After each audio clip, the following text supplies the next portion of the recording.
Shakespeare মার্কেটে launch হওয়ার আগে 7 জন ড্রামাটিস্ট ইংল্যান্ডের মার্কেটটাকে একদম জমায় রেখেছিলেন।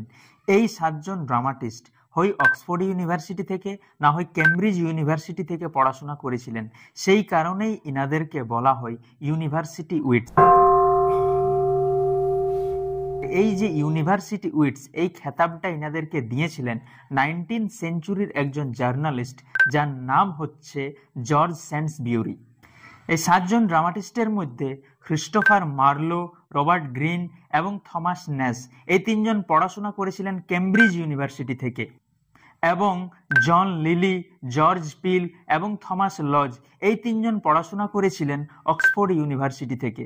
ইনাদের মধ্যে থমাস কিড কোনো ইউনিভার্সিটি থেকে পড়াশোনা করেছিলেন নাই, তবুও উনাকে এই গ্রুপেই রাখা হয়, কারণ এলিজাবেথান ড্রামার যে ঝড়টা, সেইটা উনিই আনেছিলেন স্প্যানিশ ট্র্যাজেডি নামক নাটকটার মাধ্যমে।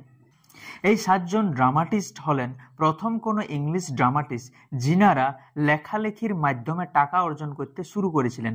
সেই কারণে ইনাদেরকে বলা হয় the first English professional play rights.